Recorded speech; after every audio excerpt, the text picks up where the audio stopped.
हुकूमत का कहना है कि ये बिल पूरे मुल्क में वक़्फ़ जायदाद के इंतज़ाम और निगरानी को बेहतर बनाने के लिए लाया गया है, लेकिन इसमें कुछ तजावीज़ ऐसी हैं जो गहरी फ़िक्र और परेशानी का सबब बनती हैं।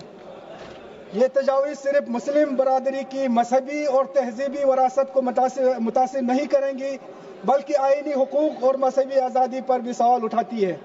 स्पीकर सर, इस बिल के तहत मरकजी वक़्फ़ कौंसिल और रियासती वक़्फ़ बोर्ड में गैर मुस्लिम अफराद की तकर्री की तजवीज़ दी गई है। ये सिर्फ एक इंतज़ामी तब्दीली नहीं बल्कि एक आईनी सवाल भी उठाता है। वक़्फ़ जायदाद इस्लाम की मजहबी रवायात से जुड़ी हुई है। मस्जिद, दरगाह और वक़्फ़ बोर्ड के तहत चलने वाले दूसरे मजहबी इदारे हमेशा मुस्लिम बरादरी के ज़ेर इंतज़ाम रहे हैं, इसलिए वक़्फ़ बोर्ड मुस्लिम बरादरी के मजहबी आज़ादी का एक अहम हिस्सा है। ये नए काम हमारे आईनी दायरे में आर्टिकल 26 की खिलाफ वर्जी करते हैं, जो हर मजहबी तबके को अपने मजहबी कामों के इंतज़ाम खुद करने का हक देता है।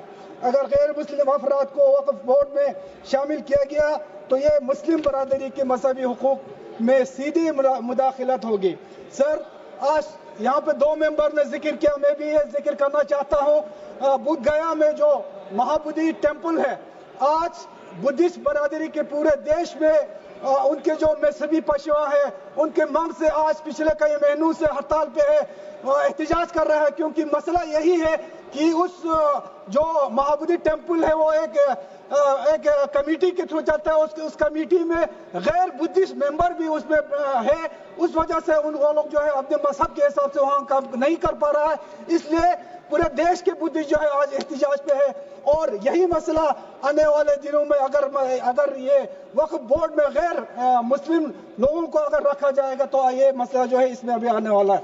इस बिल में एक और अहम और परेशान कुन तजवीज़ वक्फ बाई यूजर के उसूल को खत्म करना है। पहले जो जायदाद लंबे अरसे से मजहबी या फलाही मकासद के लिए इस्तेमाल हो रही थी, इन्हें वक्फ का दर्जा दिया जाता था। आज मुल्क में 50% से ज्यादा वक्फ जायदाद वक्फ बाई यूजर के तहत तस्लीम शुदा है, जिनमें से ज्यादातर अनरजिस्टर्ड हो सकता है। लेकिन अब इस निज़ाम को खत्म करने का तजवीज़ है, जिससे बहुत सी जायदाद जो मुस्लिम बरादरी के मजहबी और समाजी कामों के लिए इस्तेमाल हो रही है मुतानिज़ा हो सकता है, डिस्प्यूट हो सकती है।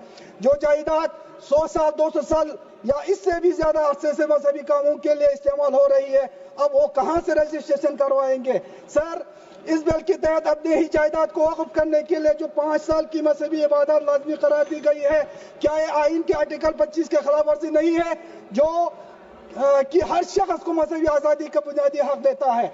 आज जो काम वक्फ ट्रिब्यूनल का है, इसे हटाकर इस बिल के तहत सारे इख्तियारात डीएम या रियासती हुकूमत के किसी सीनियर ऑफिसर को दिए गए हैं।